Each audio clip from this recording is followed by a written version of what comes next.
All right, so New York is crazy. Someone goes into a store to rob the place and beat up the clerk, and that person is killed during this burglary. And his family is now suing the store? Yes, this is really happening. Check this out.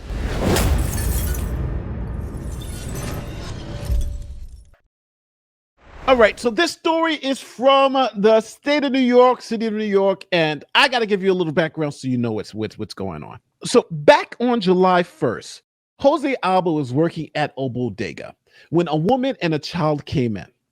This woman didn't have enough money to pay for a bag of chips, and Jose Alba tried to run her card a couple of times, and her card didn't go through. So Alba gives her back her card, and she flips out. Here's some of the video. Oh, you have tea? I think you have. I think you know. Oh, you have tea? Okay.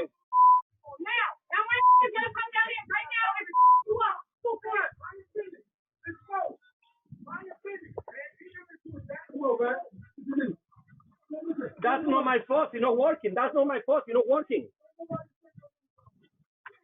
¿Se la quieren llevar free? The machine not working. The car not working. What the?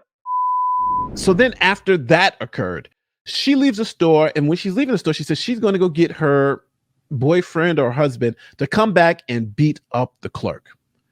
So they leave, and then the boyfriend comes back, and this happens. Papi, look, come on,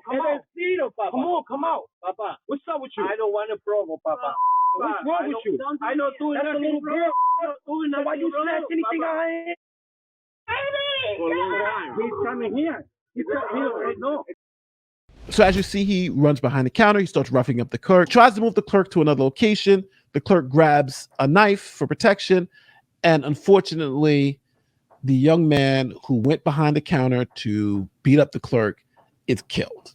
Now, after this person is killed, the clerk is arrested on murder charges and given $250,000 bail. Now, after there was this huge outrage, even from the mayor's office to the police commissioner to everyone around the country saying, this was obviously self-defense. If you can't defend yourself from somebody coming into your store, coming behind the counter and roughing you up, then when can you defend yourself? All the charges against Mr. Alba were dropped. Now, David Simon, who's the brother of Austin Simon, who was stabbed by Alba in self-defense, clearly, has hired an attorney to file suit against the convenience store for essentially unlawful death. Quote, we intend to make a claim for damages as a result of the injury sustained by our client. David's attorney, Kathleen Beatty, wrote on August 22nd in a letter to the store. So the lawsuit is alleging that the store was negligent in the way it handled the situation. The letter sent to the convenience store says that Austin was killed due to negligence in the ownership, security, hiring of employees, retention of employees, training of employees, and management of the premises. The lawyer notified the bodega to preserve all the evidence, including surveillance videos, witness information, incident reports, and all other things, and also asked the store for its insurance coverage. But the head of the Bodegas Association here in New York City, who's been helping Alba and the convenience store, has said that they are uninsured and there's no money to go after. Now imagine being in this position. You're running a store, your employee gets attacked by some maniac, and this woman, he luckily gets out of it alive. The attacker is killed. The DA and everybody's dropped the charges. You're moving on with your life. And now they're suing because the person who essentially came to your store to rob you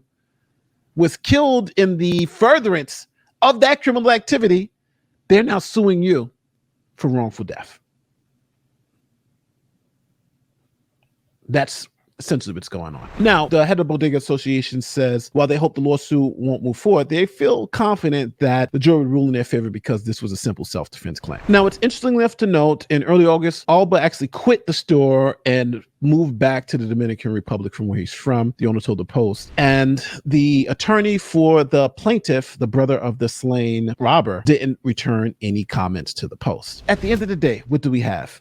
This guy goes to a store, goes behind the counter, starts beating up the clerk, grabs him by the collar, starts to move him to another location, is killed in the process of this burglary. And now he's the victim and his family is looking to get paid?